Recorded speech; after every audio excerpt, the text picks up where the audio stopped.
ಒಂದಾನೊಂದು ಕಾಲದಲ್ಲಿ ಇಬ್ಬರು ಗೆಳೆಯರು ಶಂಖವನ್ನು ಹುಡುಕಲು ಸಮುದ್ರ ತೀರಕ್ಕೆ ಹೋದರು. ಅವರು ಶಂಖವನ್ನು ಕಂಡುಕೊಂಡ ನಂತರ ಅದನ್ನು ಮಾರುಕಟ್ಟೆಯಲ್ಲಿ ಮಾರಾಟ ಮಾಡುತ್ತಾರೆ ಮತ್ತು ಇಬ್ಬರೂ ಹುಡುಕಲು ಹೋದರು ಶಂಖಕ್ಕಾಗಿ.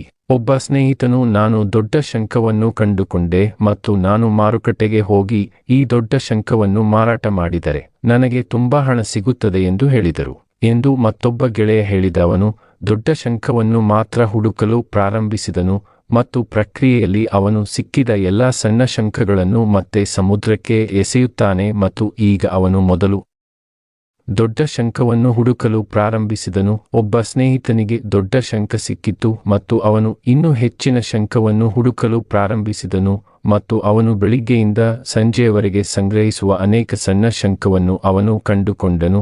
ಆದರೆ ಆ ಇನ್ನೊಬ್ಬ ಸ್ನೇಹಿತನಿಗೆ ದೊಡ್ಡ ಶಂಖವನ್ನು ಕಂಡುಹಿಡಿಯಲಿಲ್ಲ. ಈಗ ಮೊದಲ ಸ್ನೇಹಿತನ ಬಳಿ ಒಂದು ದೊಡ್ಡ ಶಂಖ ಮತ್ತು ಸ್ವಲ್ಪ ಶಂಖ ಇತ್ತು ಮತ್ತು ಎರಡನೆಯ ಸ್ನೇಹಿತನ ಬಳಿ ಒಂದು ಶಂಖವೂ ಇರಲಿಲ್ಲ. ಈಗ ಅವರಿಬ್ಬರೂ ದೊಡ್ಡ ಶಂಖದ 000 ನಂತರ ಅವನು ಸಂಗ್ರಹಿಸಿದ ಸಣ್ಣ ಶಂಖಗಳಿಂದ 000 ಪಡೆಯುತ್ತಾನೆ.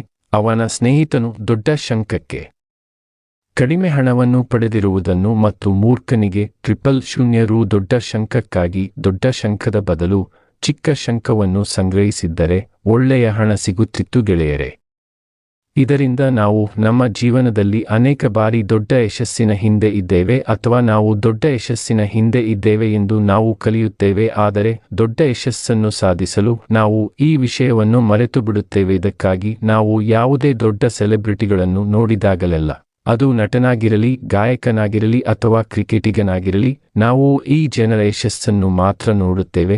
ಎಪಿಜೆ ಅಬ್ದುಲ್ ಕಲಾಂ ಸಾಹೇಬ್ ಅವರು ಹೇಳಿದರು, ನೀವು ಯಶಸ್ವಿಯಾಗಲು ಬಯಸಿದರೆ ನಿಮ್ಮ ಅಭ್ಯಾಸಗಳನ್ನು ಬದಲಾಯಿಸಲು ನೀವೇ ಸಿದ್ಧರಿಲ್ಲ. ಅಭ್ಯಾಸಗಳನ್ನು ಬದಲಾಯಿಸದೆ ನಾವು ಯಶಸ್ವಿಯಾಗಲು ಬಯಸುತ್ತೇವೆ. ಆದ್ದರಿಂದ ದೊಡ್ಡ ವಿಷಯಗಳ ಮೇಲೆ ಕೇಂದ್ರೀಕರಿಸುವ ಬದಲು ನಿಮ್ಮ ಅಭ್ಯಾಸಗಳೊಂದಿಗೆ ನೀವು ಯಶಸ್ವಿಯಾಗುತ್ತೀರಿ. ಆದ್ದರಿಂದ ನೀವು ಈ ಕಥೆಯನ್ನು ಹೆಚ್ಚು ಜನರಿಗೆ ಹರಡಲು ಬಯಸಿದರೆ ಈ ವಿಡಿಯೋವನ್ನು ಲೈಕ್ ಮಾಡಿ.